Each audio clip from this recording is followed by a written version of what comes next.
This is a 2016 Jaguar F-Type.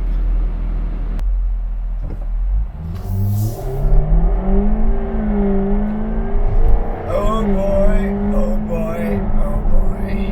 Look at that smile on my face. So I bought this car. I was actually replacing Porsche Cayman S, which is a fun car, especially it wasn't manual and I was actually driving this thing like a car. But I gotta say that the comfort of the Cayman S is just nowhere near that.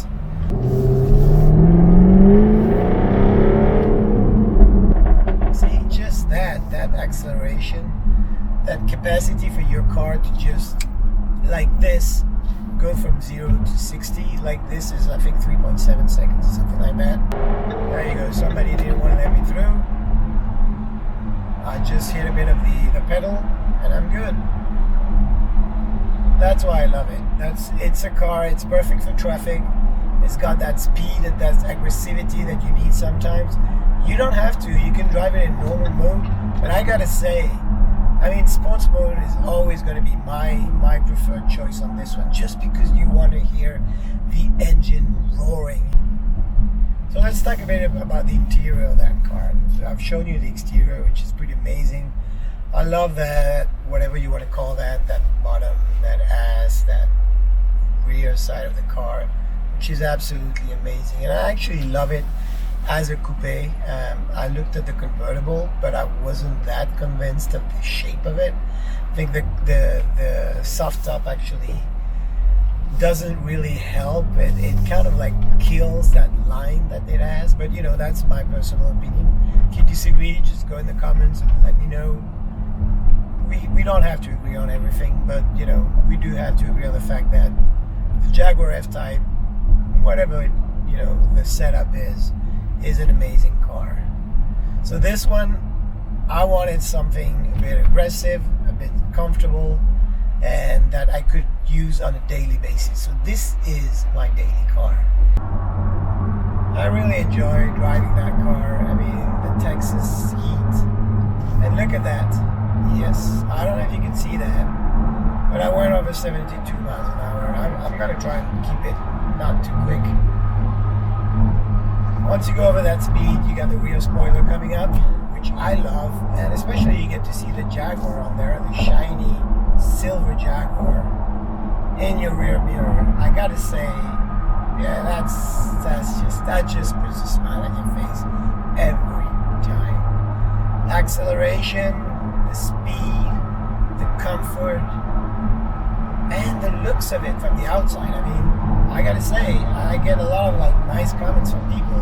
People are used to see Porsches. I mean, this is, I'm sorry to say, if you're a Porsche enthusiast, you're gonna hate me, but this has become an extremely common car.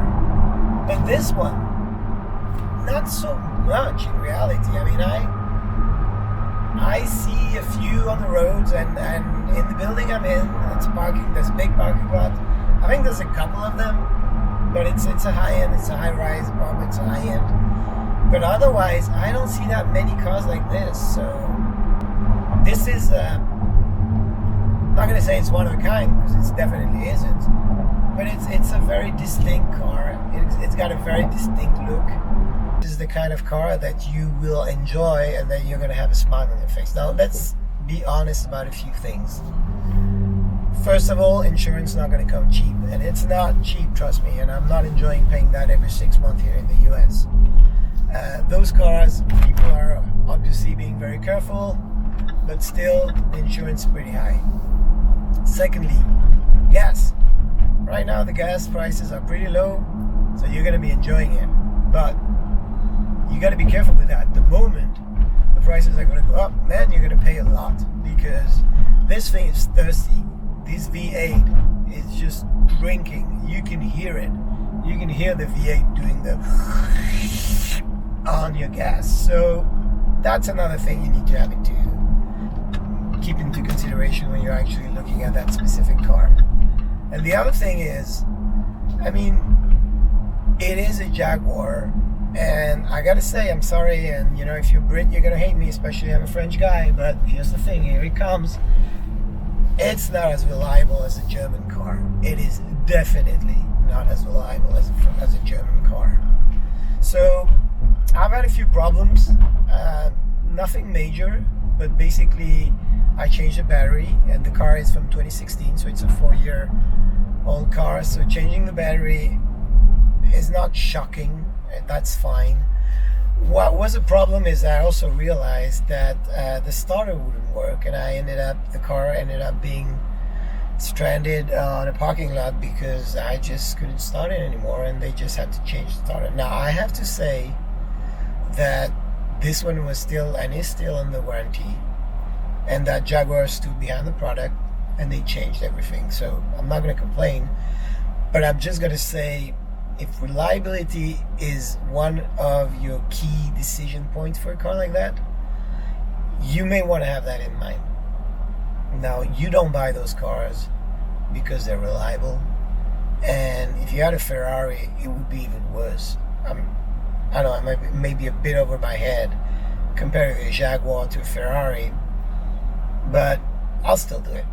So, because I enjoy that car, and that's my daily, and that's why I think you should have a car. Not to put it in a parking lot and never drive it, but to freaking enjoy the speed, the cruising, and all that. You have it in that Jaguar. You have all that pleasure, that driving pleasure, which we kind of lost with the newer cars. So yeah, I absolutely love this car. Now, another thing I need to be completely transparent about is on the 2016. I don't know about the newer models, but honestly, I mean, the back camera is the worst I've ever seen. It's yellow.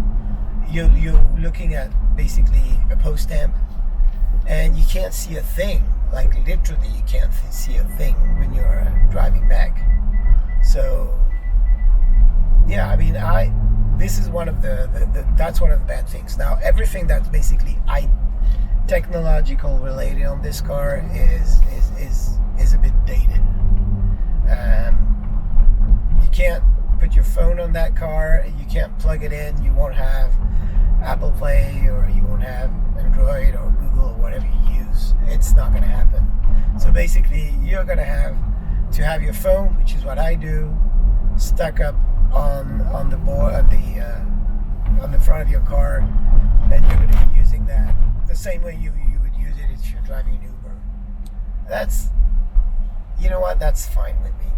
One of the other things on the inside, which I found a bit cheap, to be honest, is what they've been using, the materials. Some of them are nice, some are not so nice, and honestly, I mean, I don't think the inside is a success. I think the inside of it is just, it's nice, but it doesn't have that Porsche feeling that they've put in all the effort in there to have the best car you could find. So for that, I gotta say, the inside of the car for me would be a B-. It's not that bad, but it's not amazing either. So yeah, I mean, the inside, and I've showed you some of the details, the little plasticky feel of the glove box, the fake, carbon fiber.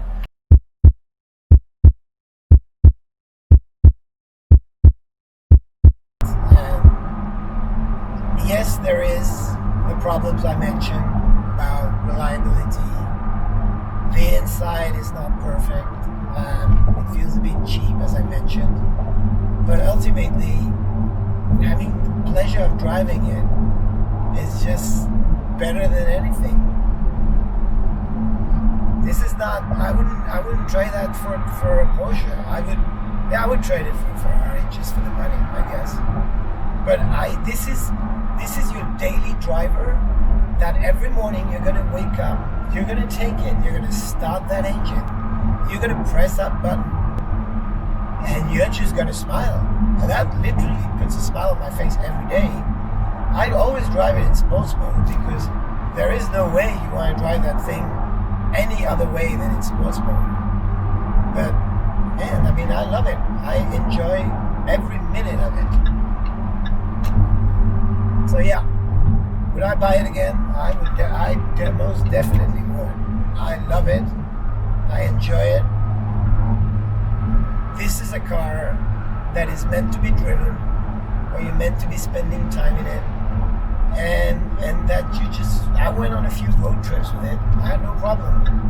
Apart from the few problems I mentioned earlier, it was fine. So positives, obviously the speed, the outside look, the pleasure of driving. Negatives, well, as I mentioned, everything that's tech related is very outdated. The inside of it feels a bit, cheap in some ways. Not everything, don't get me wrong, but some of those feel a bit cheap. And then, final point is reliability. I don't mind. I think it's part of the experience.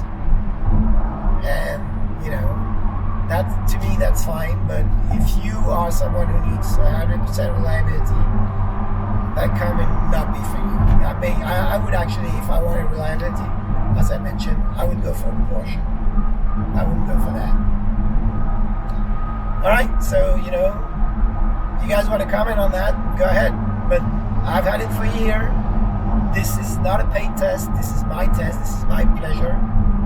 I just want to share it with you guys. This is a car I have no regrets in buying. I absolutely love it. I would buy it again if I had to. But yeah, again, don't hesitate to comment. You are totally authorized not to agree with me. I would actually expect you not to. When you enjoy something, you want to share it with the world. And I enjoy this car a lot. Really a lot. Thanks for watching. Thanks for being on my YouTube channel. I hope to see you soon. And you guys have a great day. I'll keep driving that thing. And I'll keep having that big grin on my face.